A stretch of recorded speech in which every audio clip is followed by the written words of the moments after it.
A paz do Senhor Jesus Cristo para você que está ouvindo esse áudio. Eu compartilho com você uma porção da rica palavra de Deus que encontra-se no livro de 2 as Crônicas, capítulo 26, versos 4 e 5, que diz assim: Ele fez o que o Senhor aprova, tal como seu pai Amazias, e buscou a Deus durante a vida de Zacarias, que o instruiu no temor de Deus. Enquanto buscou o Senhor, Deus o fez prosperar. O título da nossa reflexão é: Use o poder da forma correta. A história do rei Uzias é uma história muito impactante, é muito profunda e muito interessante de nós analisarmos quando nós lemos o capítulo 26 como um todo de 2 Crônicas. Tem muitos ensinamentos que nos transmite esta palavra. O final deste versículo que nós lemos é algo muito interessante, que diz que enquanto o rei Uzias ele buscava a presença do Senhor, o Senhor o fazia prosperar.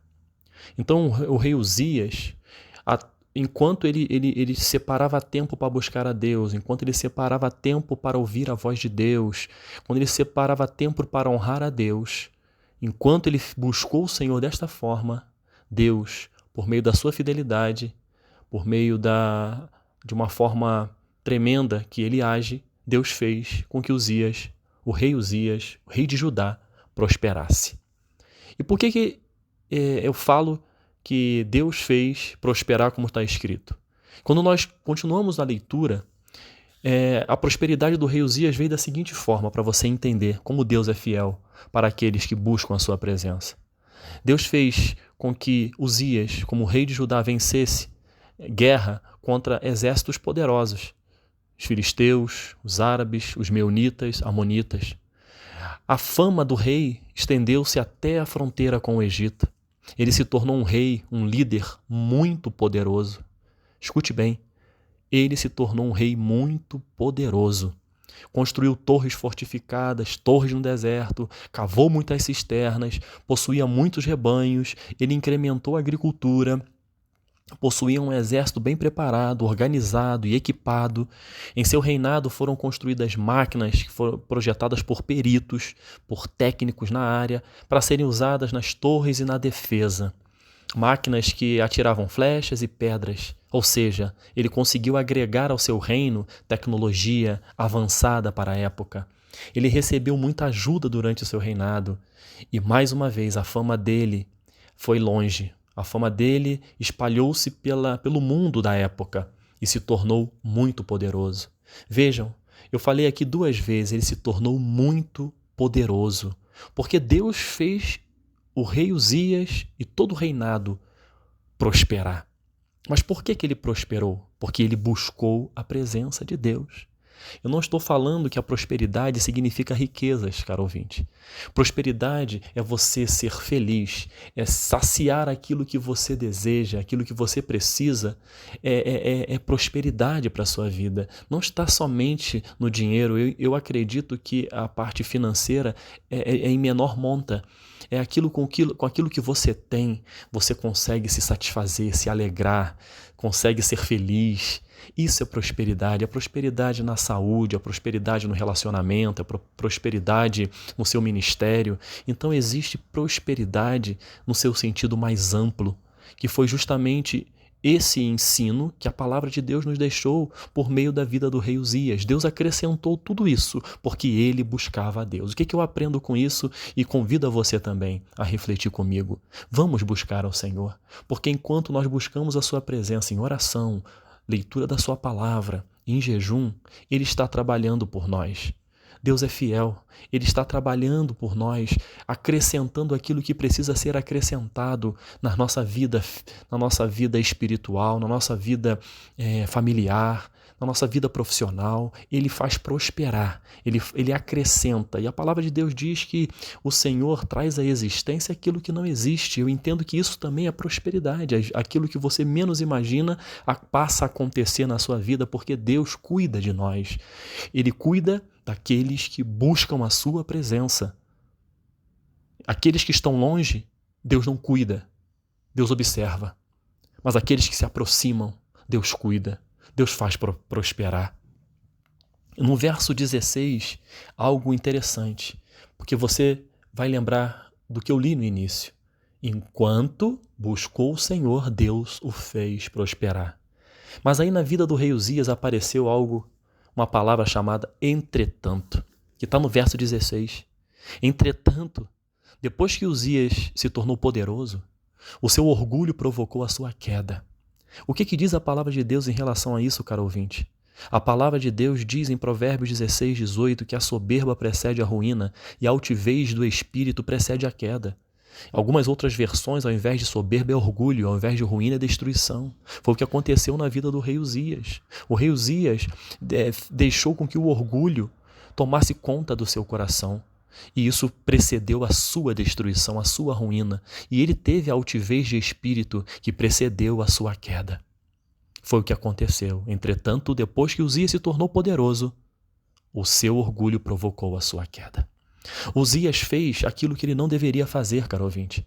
Ele queimou incenso ao Senhor, algo que é de responsabilidade exclusiva dos sacerdotes, que são da descendência de Arão, e consagrados para essa função. Uzias não foi chamado para ser sacerdote.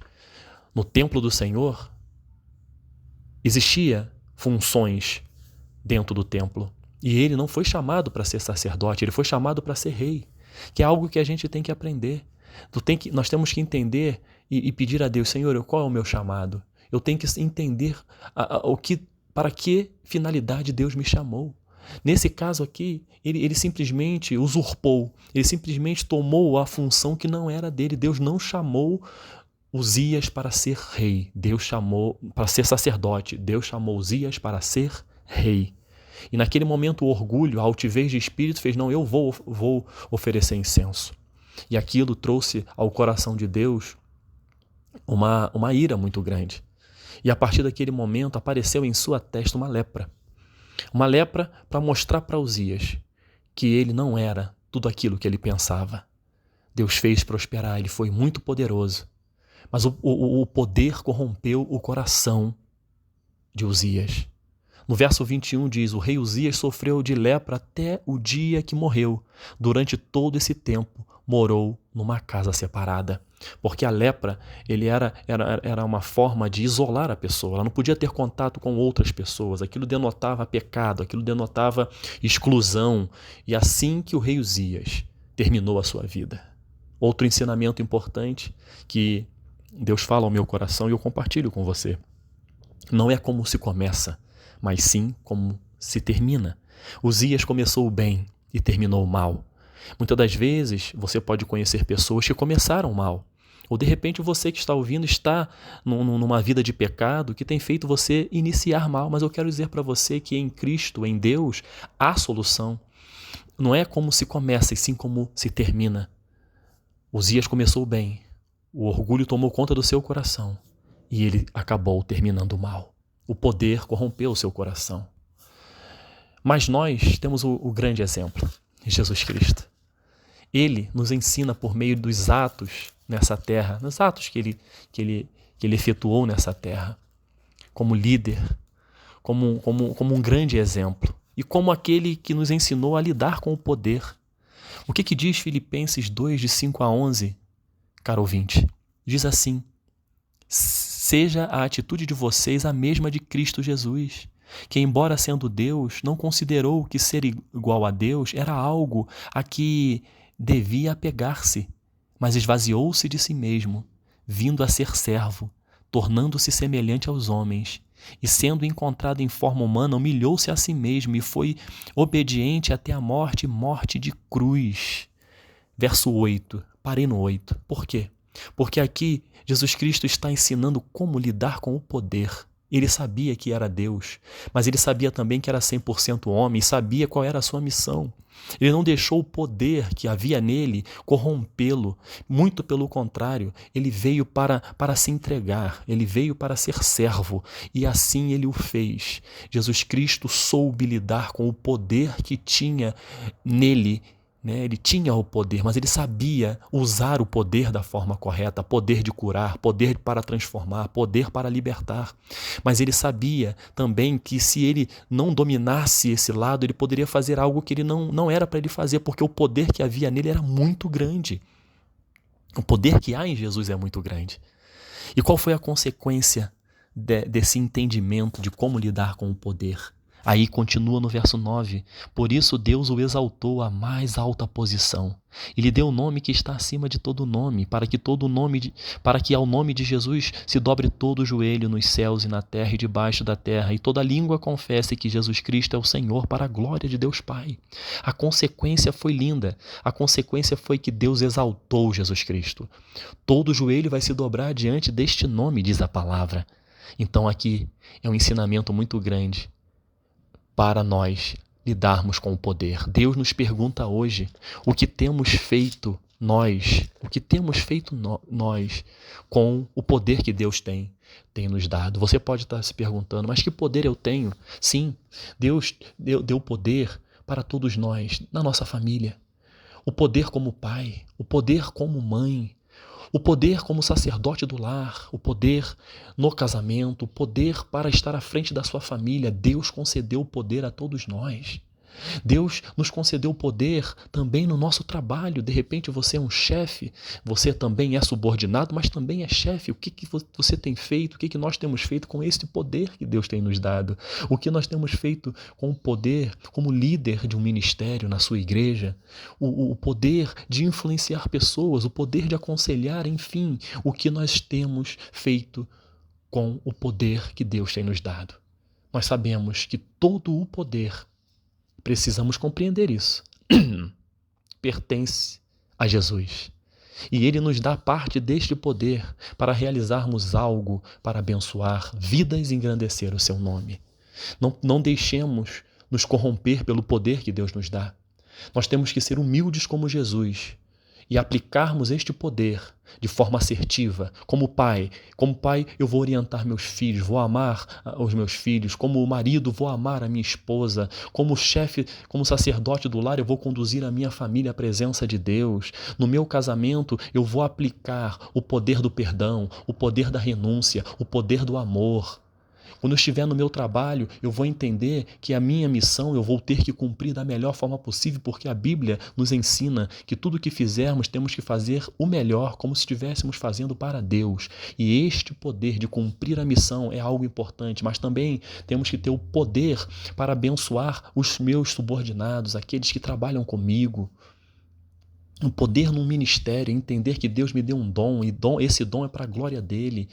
E Deus nos concede poder para influenciar pessoas. Não temos que levar pessoas a se aproximar mais de Deus, e aconselhar pessoas que precisam de aconselhamento. O que nós temos feito com o poder que Deus nos dá? Eu termino com um testemunho breve que aconteceu na minha vida. Em determinado momento da minha história, Deus permitiu que eu fosse um grande responsável por uma organização. E antes de assumir a liderança desta organização, eu e a minha esposa e meus filhos, nós fomos ao local onde eu iria estar sentado trabalhando como líder daquela organização, orar, pedir a Deus: Senhor, o Senhor está me dando um poder. Esse poder não é meu. O Senhor está me delegando este poder. Me ajuda, por meio do Teu Espírito, a usar este poder para que esta organização consiga cumprir a sua missão com excelência, para que eu venha liderar os meus subordinados com excelência vinda do Senhor, para que eu seja justo, para que eu seja leal, para que eu consiga contribuir para vidas avançarem em sua vida, em sua carreira profissional ou até mesmo na sua vida particular. Então, ali, quando eu senti que deveria fazer isso, por temor e tremor a Deus, sabendo que todo o poder pertence a Ele. E assim o foi. O meu ciclo terminou. Deus nos abençoou naquela organização. Tivemos lutas, tivemos dificuldades, tivemos tudo que possamos pensar de dificuldades, mas tivemos vitórias, tivemos êxitos. Por quê? Porque aquele poder que estava em minhas mãos, o próprio Deus estava comigo. Eu pedi: Senhor, me dê sabedoria, me dê discernimento, esteja comigo na aplicação deste poder. E assim foi. Terminou o ciclo, eu devolvi o poder a Deus e agradeci por aquela oportunidade. Isso para mim foi marcante e eu trago como testemunho para você o que nós temos feito com o poder que Deus tem nos dado. Que possamos ser humildes, que possamos ser tementes a Deus e pedir, Senhor, que a cada dia o Teu nome cresça e o meu diminua e que o poder que o Senhor me dá seja para a honra e glória do Teu nome na minha família, no meu trabalho e aonde eu pisar. Que Deus nos abençoe, em nome de Jesus. Amém.